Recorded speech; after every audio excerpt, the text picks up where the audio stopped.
예배는 뭘까? 하나님 백성의 모든 것이 여기 담겨 있는데 우선 노래 하나 같이 할까 합니다. 나는 하나님을 예배하는 예배자입니다. 다 아시는 노래일 것 같습니다. 반주 부탁합니다.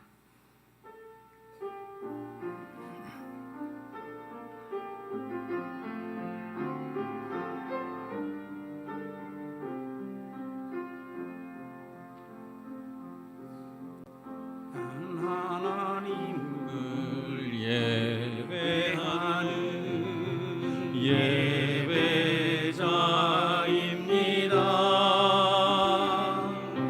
내가 서 있는 곳 어디서나 하나님을 예배합니다. 내 영혼 거룩한 은혜를 향하여 내 마음 완전한 하나님 향하여 내 이곳에서 바로 이 시간 하나님을 예배합니다.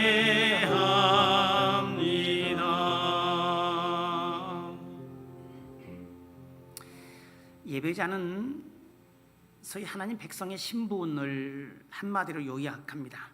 그들이 살아가는 이유와 방식, 즉 삶의 목적과 그 과정이 예배로 압축됩니다. 법관이 법 판결로 이야기한다고 하면 성도는 예배를 통하여 자신을 표현하죠. 물론 성서에는 우리가 예배라고 부르는 그것에 해당되는 단어가 딱히 없습니다.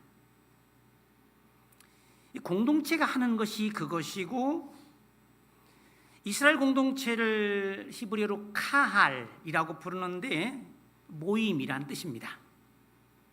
그 모임이 하는 게 예배고, 카할은 예배를 위한 모임입니다.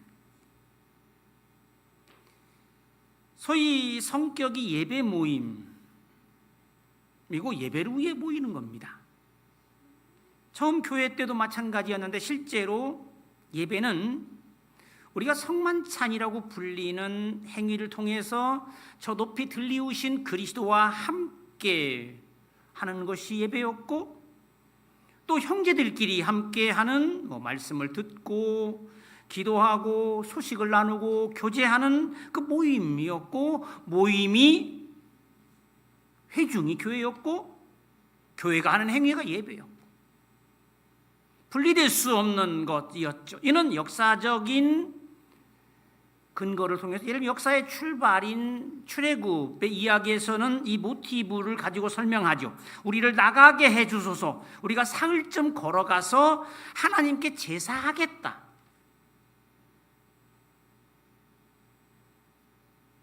너는 그들의 장로들과 함께 애굽 왕에게 이르기를, 히브리 사람의 하나님 주께서 우리에게 임하셨은즉 우리가 우리 하나님 주께 제사를 드리려 하오니 사흘길쯤 광야로 가도록 허락하소서. 제사 지낼 수 있도록 나가게 해달라는 것이었고, 출범부터 그 목적이 분명했죠. 무슨 모임이며 모여서 뭘 하는 그런 모임인지.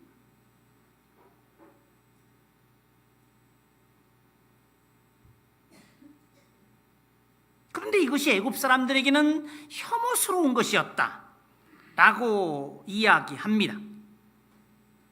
어떤 풍요로운 땅에서 사는 농경 문화와 또 거기에 비해서 그저 이동하고 살아가는 목축업에 대한 어떤 실증이나 편하지 않았다는 걸 넘어서 제사의 방식에 대한 이야기를 넘어서서 도저히 묵과할 수 없는 반역이었다는 것이죠. 하나님을 믿는 히브리 사람들이라니, 살아있는 신인 바로 앞에서 따로 신을 모시겠다? 그를 신으로 인정하지 않겠다? 아주 매우 위험한, 아주 용납할 수 없는 도발과 같은, 실제로 로마에서 황제 숭배를 거절하는 그리스도인들이 박해를 받은 이유가 우리가 많은 영화에서 보듯이 그 이유는 그들이 무신론자로 취급되었기 때문입니다. 그들의 죄목이었습니다.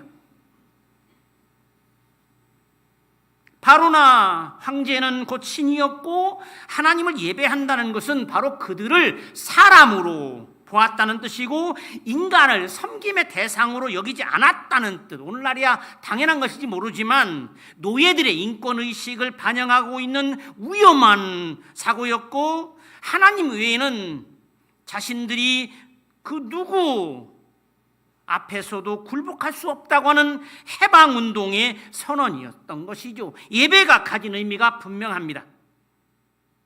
현대적으로 말하자면 양심의 자유에 대한 행동이었다고 말할 수 있고 사실 유럽에서는 양심의 자유는 개신교의 소유라고 하는 정서가 있습니다. 그들은 오직 말씀에만 복종하는 사람들, 누구도 그들을 굴종시킬 수 없다고 하는 예배자는 말하자면 어떤 권력에도 아부하거나 기웃거리거나 굴하지 않고 반대로 누구에게나 친절하고 우쭐대지 않는 공손한 사람이란 말입니다. 제사를 지향하는 이 공동체로서 그 모임은 처음부터 성격이 분명합니다. 거룩한 백성들의 제사 모임이고 그들은 성막 앞에서 하나님을 만납니다. 어떻게? 제사하며 뛰노는 것이죠. 사실은 출애굽기에 나오는 말씀인데 출애굽기 32장에 보면 그들이 과연 하나님 앞에서 제사하며 뛰놀았던 내용이 등장합니다. 32장 6절도 나오고 또 역대상 13장 8절에서도 나오는데 그들이 일찍이 일어나 번제를 드리고 화목제를 드리고 백성이 앉아서 먹고 마시고 일어나 뛰놀고 말하자면 온 백성이 다하여 온 힘을 다하여 춤을 추고 기뻐하는 축제입니다. 하나님의 자녀들의 놀이 이를 폰 알멘이라고 하는 스위스의 노이샤텔의 교수였던 이분의 예배학 서적, 원래 우리말로는 두 개의 번역서를 제가 봤는데 하나가 예배학 원론인데 이 똑같은 책의 다른 번역본 제목이 뭐냐면 구원의 축제입니다.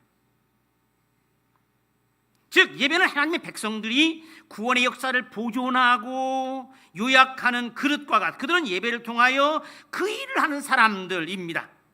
우리 주민극장의 일을 잘 표현하죠. 구원극이 펼쳐지는 무대와 같죠.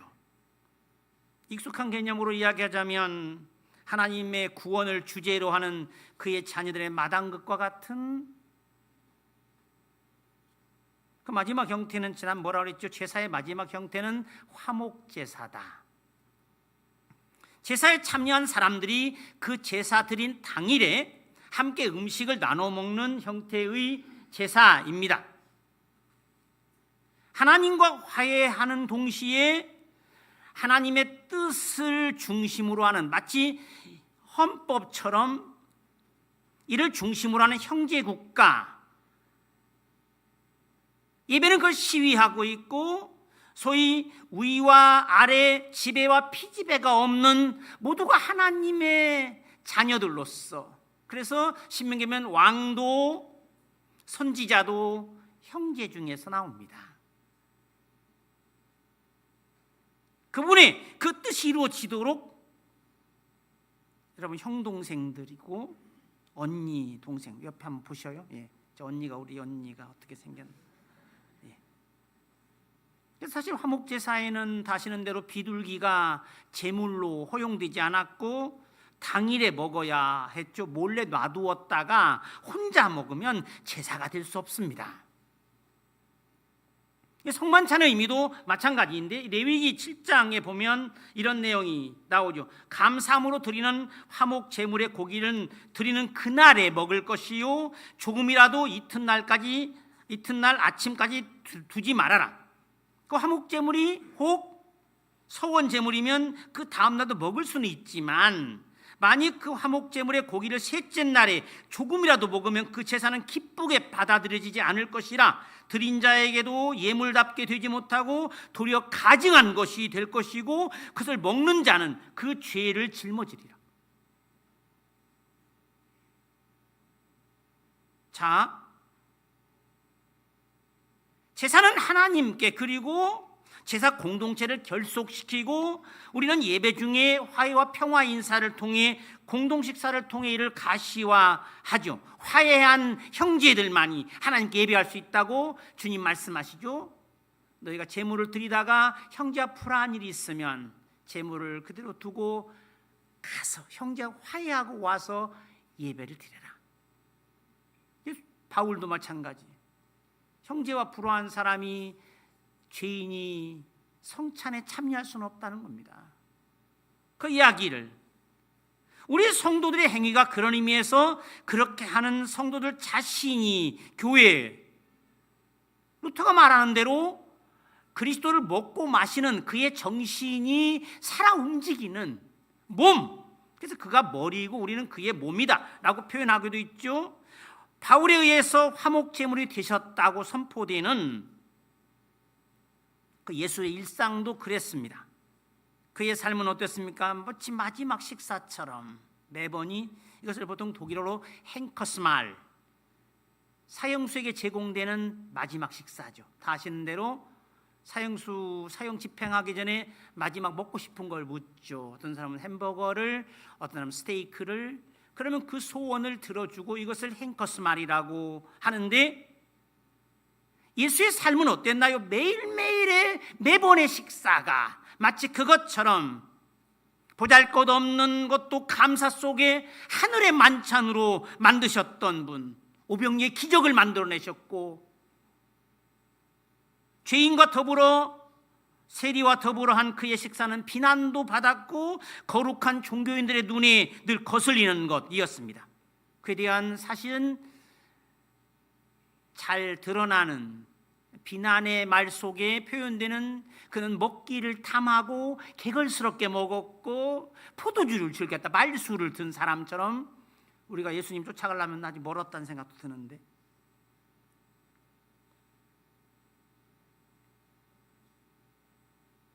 그렇게 그에게는 세리와 죄인이 친구였고 벽이 없었고 그렇게 그리스도인들은 예배를 통하여 하나님께 영광을 돌리고 하나님의 백성으로서 자신들을 드러내고 그 누구도 아닌 하늘의 백성이라는 의식을 분명하게 하죠. 물론 이 축제 모임은 여러 가지로 구성되고 그 모임의 행위로서 예배는 다양한 기억 행위들로 이루어집니다. 시편에 보면 시편 105편에 사실 시편의 5권으로 된 시편의 네 번째 책이 모세의 기도인 90편부터 시편 106편까지로 되어 있고 107편부터 150편이 마지막 5권이죠.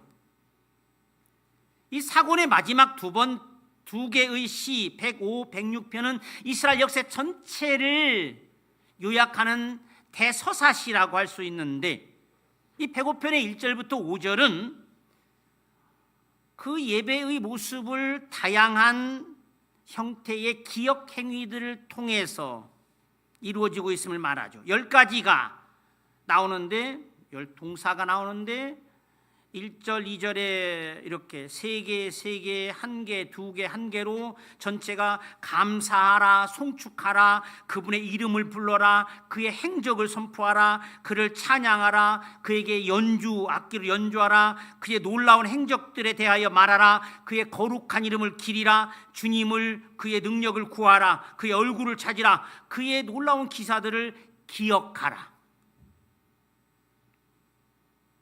말하자면 여기 나온 얘기들은 다 기억하는 행위들입니다. 말하고 노래하고 시로지어 찬송하고 자랑하고 하는 행위들, 자랑이 원래 할렐루야의 뜻입니다. 할렐루야는 원래 오늘 시편 105편 3절에 나오는 단어이고 자랑하다, 뽐내다, 뻐기다, 으스대다 뭐 이런 뜻이죠. 이를 가지고 이야기하자면 예배는 뭡니까? 결국 하나님 자랑대회입니다. 우리에게, 너에게도 하나님이 그렇게 하셨어? 나에게도.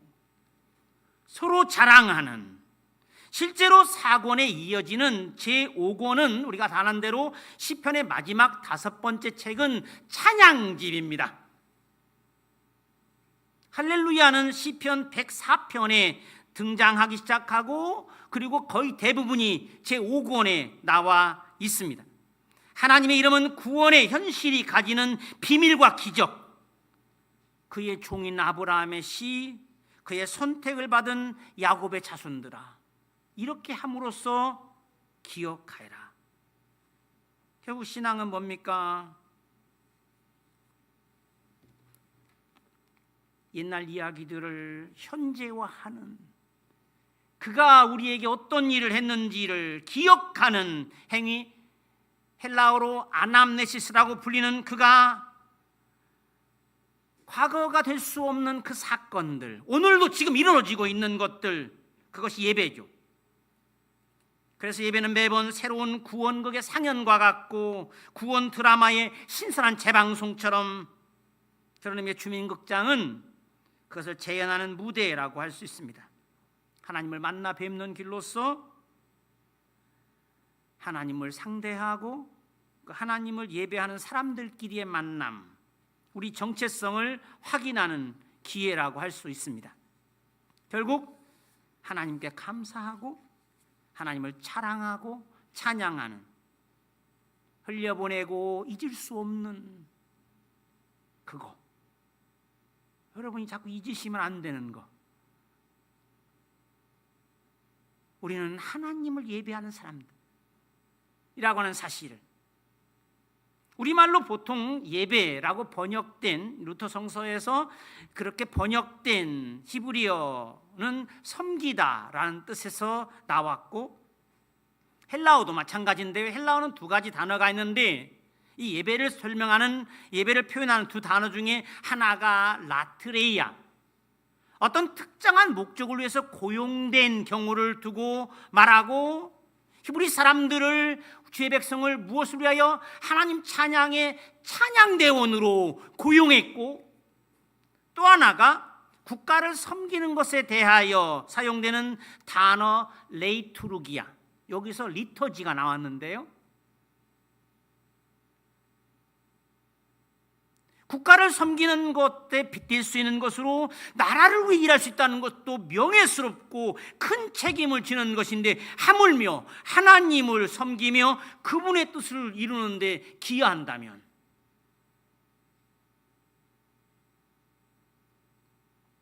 그 형식 속에서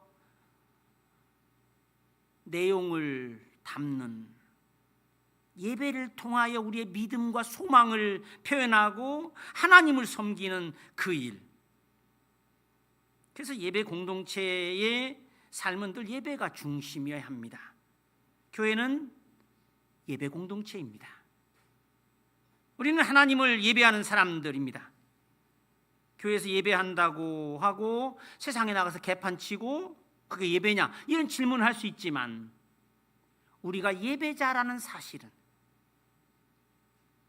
제대로 예배하고 있지 않다는 말은 가능하지만 우리가 예배자라는 사실은 변할 수 없습니다. 우리 해남 양무리교회에 우리 1년 선배 목사님이 심우하시는 이 그림을 하나 볼까 하는데요, 이 교회는 앞쪽에 이 플랜카드를 해서 이 글을 달아 놓았는데 이렇게 돼 있죠. 교회는 땅도 전통도 건물도 아닌 하나님의 부르심을 받은 사람들의 예배 공동체입니다.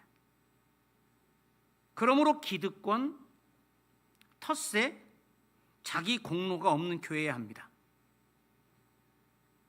그 목사님이 이전 교회에서 어떤 상황이 있었는지, 얼마나 어려움을 겪었는지, 기득권 세력들의 텃세에 자기 공로 내세우는 사람들에게 시달렸는지 알 수 있는, 아예 저기에 붙어 있습니다.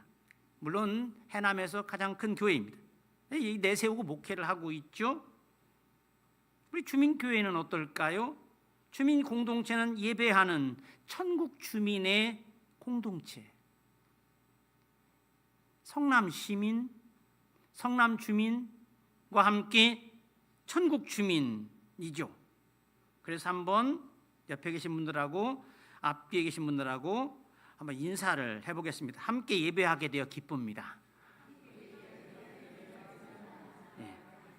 이 인사가 무슨 뜻일까요? 형제요 동지로서의 깊은 동질감과 함께 서로에 대한 존중이 담긴, 이분이 나와 함께 하나님을 예배하는, 나와 함께 하나님을 예배하는 분이라고 하는 것을,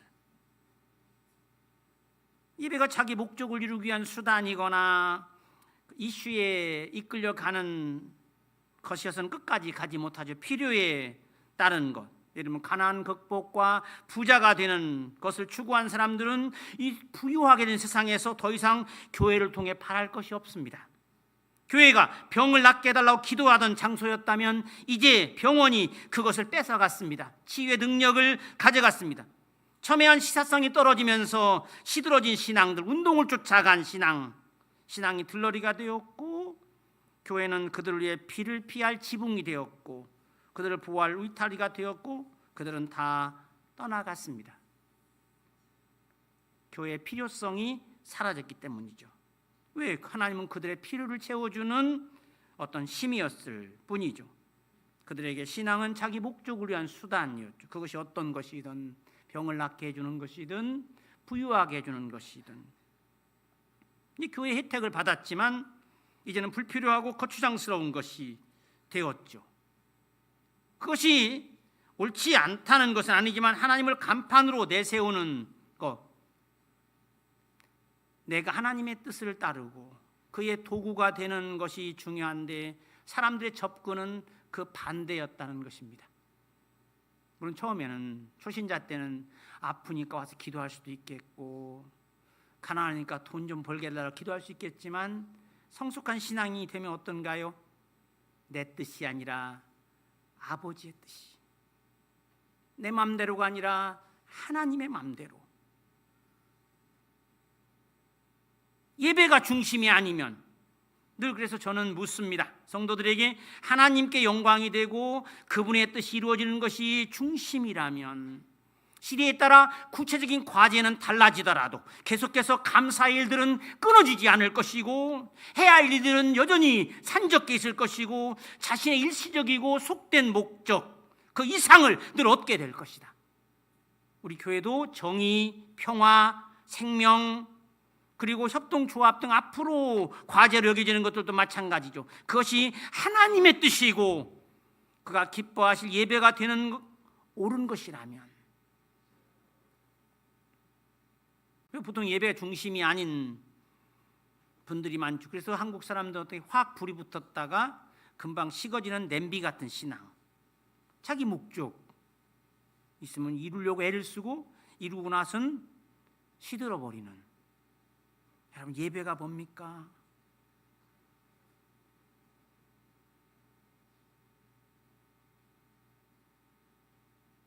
예배가 멈출 수 있고 정말 적당히 드릴 수 있는 것일까? 평생을 주님께 예배한다고 해도 충분히 드릴 수 있는 성질의 것일까? 하나님 찬양은 이 정도 했으면 잘한 것일까?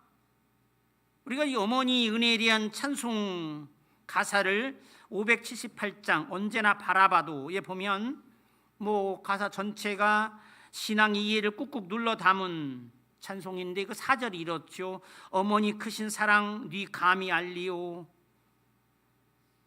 안다고 하는 것이 모르는 것이요, 갚는다 장담해도 못 갚는 것이니 내 평생 기도 중에 어머니 부르리.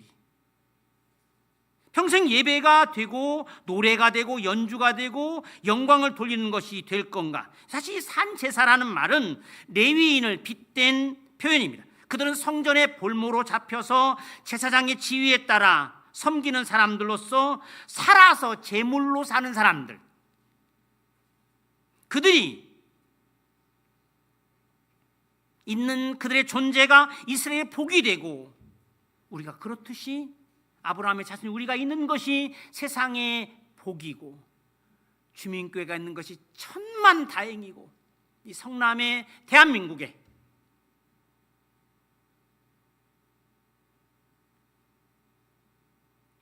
그리고 그들은 이스라엘을 위한 기도가 되고 이스라엘 사람들이 자연으로 살아가는 일상에서 형통의 이유가 되는 이 교회가 있음으로써 온 세상은 하나님께 영광을 돌리는 장소가 되고 살아서 제사가 되는 사람들, 바로 그것이라고 말할 수 있죠.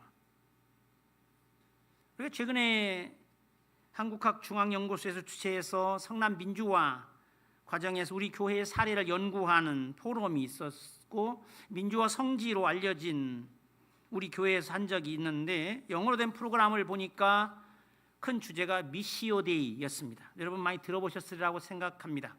우리가 자주 들었던 하나님의 선교 신학으로 번역되는데, 물론 문자적 번역은 맞지만 잘 이해가 되지 않겠죠. 의미를 따라 번역하자면 이 국민주권 정부의 개념을 빌려자면 하나님의 주권 신학입니다. 하나님의 주체 행동, 그가 하는 그 일에 우리가 참여하는 것. 예전에는 교회가 주체였고 이걸 미시오 에클레시아라고 불렀는데, 즉 교회 신도수가 늘어가는 확장과 또 19세기에 마치 식민지화를 통해서 강제 개종과 힘에 의한 세력의 확대가 선교였다면 이런 것이죠. 예수 안 믿으면 영원히 죽은 거니까 칼에 맞아 죽으나 지금 죽으나 마찬가지. 예수 믿어라 했다면, 이제 미슈데이 신학 아래에서는 하나님이 모든 걸 하시는 것이고 교회는 선교의 도구로 정치, 경제, 문화, 사회 등 인간 모든 삶의 영역에서 하나님의 뜻이 이루어지도록, 그래서 이제 선교는 매력을 통해서 이루어집니다. 우리 교회가 매력적인 교회인가? 이 매력을 독일어로 안치융스크라프트라고 하는데, 안치융스크라프트는 끌어당기는 힘입니다. 가만히 있어도 향기에 마치 나비나 벌이 오듯이 우리 교회가 사람들을 흡인할 수 있는 그런 교회, 하나님의 그 아름다움이 여기서, 그의 놀라움이 여기서 증거되는, 예수님 말씀하신 대로 내 아버지께서 이제까지 일하시니 나도 일한다. 그 신학을 한마디로 말하자면 하나님의 주권과 인간의 책임. 사실 우리는 하나님의 구원을 바라보고 찬송하는 것뿐입니다. 이 출애굽기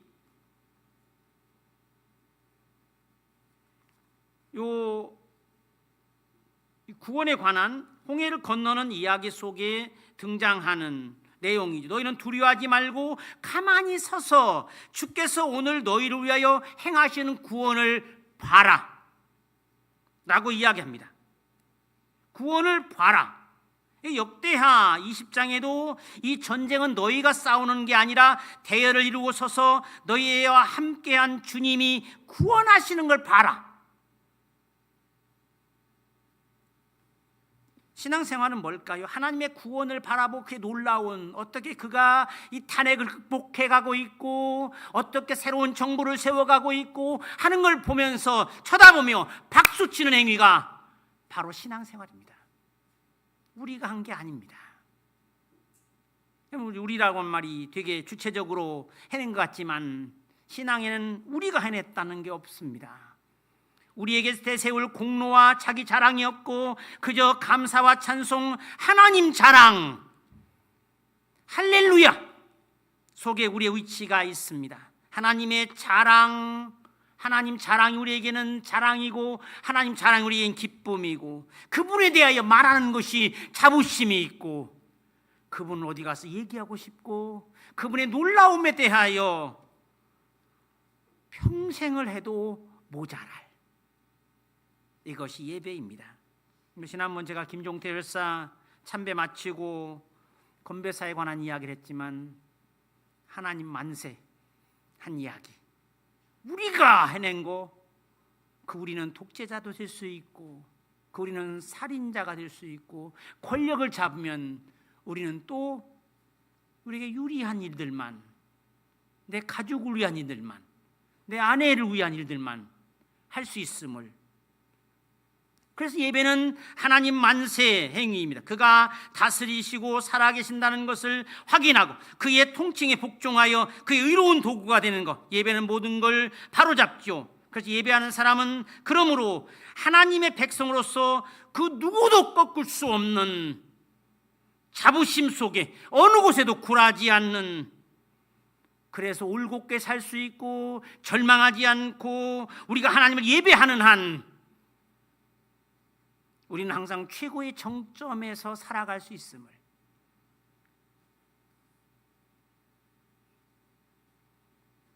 바로 그것이 미시오 데이 신학이죠. 나는 하나님을 예배하는 사람이다 라는 말이 함축하고 있는 것.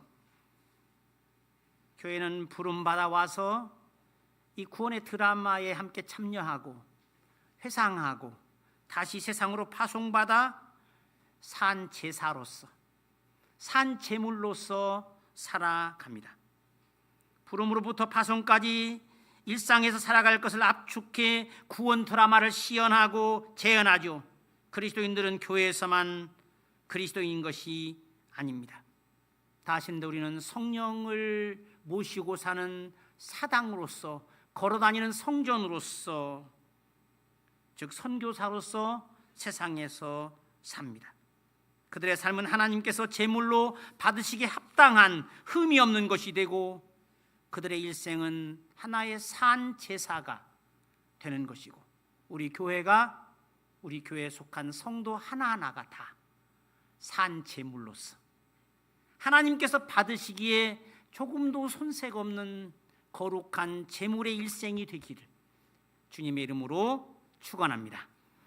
하나님 아버지 감사합니다. 우리가 주민교회로 모여 주님을 예배하며 우리가 주님의 백성임을 깨닫고 서로 하늘 아버지를 모신 형제 자매인 것을 확인하는 가운데 살아갑니다. 어떤 권력에도 굴하지 않고 또 어떤 권력도 탐하지 않고 대신에 모든 사람을 형제로 대하고 사랑하며 영이신 주님을 영과 진리로 대하여 예배하고 또 예배를 통하여 우리가 주님의 사람으로, 주님 나라 백성으로, 그리고 아버지신 주님 가족에 속한 자녀로 서로 사랑하는 가운데 하늘 아버지의 뜻을 추구하며 살게 하여 주시옵소서. 우리 구주 예수 그리스도의 이름으로 기도하옵나이다. 아멘.